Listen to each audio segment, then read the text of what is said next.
وہ کہتے ہیں تمہیں کیا لگتا ہے کہ پاکستانی قوم جانتی نہیں ہے کہ آج قاسم سوری، علی امین گنڈاپور، علی اوان، حماد اظہر، مراد سعید مطلوب کیوں ہیں؟ انہوں نے کہا کہ فروخ حبیب، حسان نیازی لاپتہ کیوں ہیں؟ انہوں نے کہا تمہیں کیا لگتا ہے کہ نیلم نہیں کہ یاسمین راشد، صنم جوید، عالیہ حمزہ، طیبہ راجہ جیسی درجنوں خواتین جیلوں میں کیوں ہیں؟ عمر چیمہ، اعجاز چودھری، محمود الرشید کون سی گستاخی کی قیمت جو ہے وہ چکا رہے ہیں؟ اسد کیسر، تیمور جھگڑا، عاطف خان، جنید اکبر جیسے زیر عتاب کیوں ہیں؟ اب سنتے جائیے گا. انہوں نے کہا بات اگر ایک عمارت کی تکریم کی ہوتی تو پریس کانفرنسز کرنے والے معاف نہ ہوتے.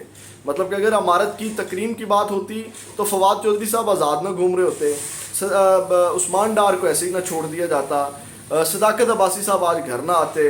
اس کے علاوہ جتنے لوگوں نے پریس کانفرنسز کی ہیں، جو فیاض الحسن چوہان ہیں، وہ اس طرح آزاد نہ پھر رہے ہوتے. سنیے گا آگے. انہوں نے کہا کہ اگر بات کسی ادارے کی تعظیم کی ہوتی تو اس کو سر عام گالیاں دینے والے آج منظور نظر نہ ہوتے. اور اس کے بعد وہ لکھتے ہیں کہ بات اگر ملک کی سالمیت کی ہوتی تو ڈان لیگ والے ممبئی حملوں کا الزام اپنی ایجنسیوں پر لگانے والوں کے لیے لیول پلینگ فیلڈ نہ سجائی جا رہی ہوتی. بالکل ایسے ہی ہے. مطلب یہ تمام چیزیں ہوتی تو نواز شریف جو ہیں وہ منظور نظر نہ ہوتے، جن کی فیکٹریوں میں را کے بندے کام کرتے پکڑے گئے. اس کے بعد انہوں نے کہا کہ بات جرم کی ہوتی تو عدالتوں میں فیصلے ہوتے، ثبوت آتے، دلائل دیے جاتے. 9 مئی کا تو محض بہانہ ہے. ٹھیک ہے، اصل بات کسی کی انویسٹمنٹ کی ہے. آپ سنتے جائیے گا آگے. وہ لکھتے ہیں اصل بات کسی کی انویسٹمنٹ کی ہے، بات کسی کی خوشنودی کی ہے، بات کسی کی انا کی ہے، بات تو ان دکانوں کی ہے جو بند ہو جاتی ہیں. اگر out of syllabus Qasim sorry کرسی پر بیٹھ جاتا ہے، اگر علی امین تمہارا، اب دیکھیے گا کہ مطلب کہ اگر یہ لوگ سرنڈر کر دیتے ہیں تو پھر تمام چیزیں صحیح ہیں.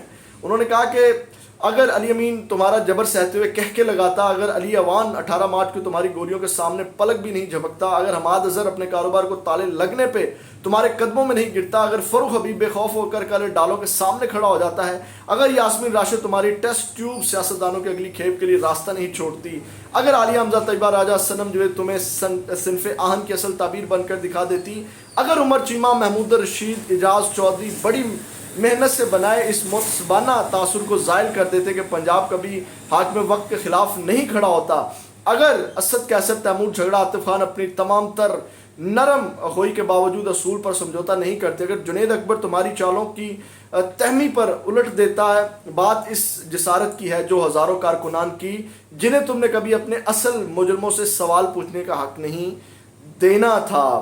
آگے سنیے گا آگے کیا کہتے ہیں وہ. بات تو ان گناہوں کی ہے جن پر پردہ ڈالنا مطلوب ہے، بات اس غداری کی ہے جو ملک کے منتخب سربراہ سے کی گئی، بات اس قتل کی ہے جہاں قاتلوں کو یقین تھا کہ ان کی جبہ پر لگی خون کی چھینٹوں کی جانب کوئی اشارہ نہ ہوگا. اس کے بعد انہوں نے کہا بات اس عالمی سیاست کی ہے جہاں ہمارے جیسے ملکوں کی عوام کو ایندھن بنا کر افراد کی طاقت کو دوام بخشا جاتا ہے.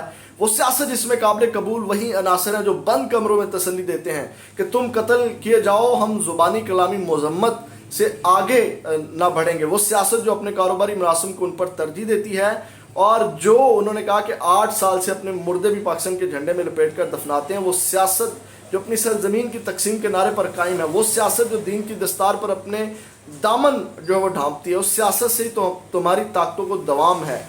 اسی میں تو ڈیلیں ہوتی ہیں، باریاں لگتی ہیں، مفادات کا تحفظ ہوتا ہے، نورا کشتی ہوتی ہے. اسی کی بدولت تو تم سے قوتوں کو قبولیت ملتی ہے.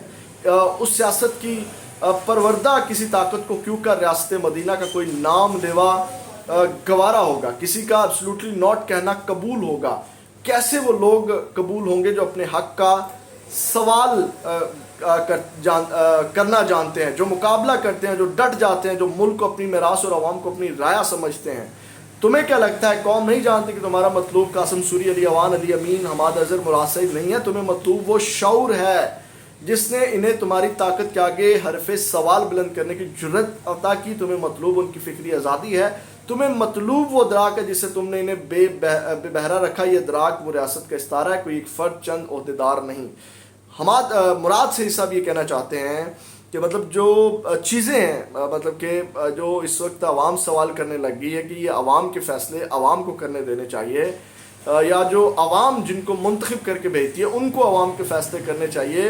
آپ لوگوں کی دخل اندازی جو ہے وہ نہیں ہونی چاہیے. تو اس شعور کی تکلیف ہے اس وقت جناب.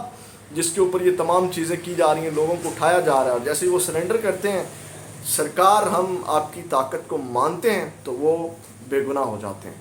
اور اس کے بعد ناظرین کرام جو شہباز شریف صاحب کو رہتی کسر چھوڑی ہے وہ میں آپ کو بتا دیتا ہوں۔ پہلی ویڈیو آئی، اس کے اوپر شہباز شریف صاحب نے اس کا اعتراف بھی کیا، اس کو انہوں نے جس طرح سمیٹا وہ بھی آپ کے سامنے ہے۔ اب نئی ویڈیو آئی ہے ناظرین کرام جس میں شہباز شریف صاحب کی گاڑی کو دوبارہ گھیر لیا جاتا ہے، اور اس وقت شریف خاندان سیکورٹی رسک بن چکا ہے، اور شہباز شریف کی گاڑی کو گھیر کر اور شہباز شریف کے کانوں نے وہ چیزیں سنی ہیں، ان کی گاڑی کو گھیرا ڈال کر لوگ چور چور چور چور کے نعرے لگاتے ہیں۔ تو آپ اندازہ کر لیں کہ اس وقت شریف خاندان کے لیے کتنی بڑی مشکل کھڑی ہو گئی ہے، وہ باہر عوام میں نہیں جا سکتے، سیکورٹی رسک شریف خاندان کے لیے اس وقت بن چکا ہے۔ تو یہ ناظرین کام اب تک کی اپڈیٹ سے اگلی ویڈیو میں آپ کے ساتھ دوبارہ ملاقات ہوگی۔ اپنا بہت زیادہ خیال رکھیے گا، اللہ نے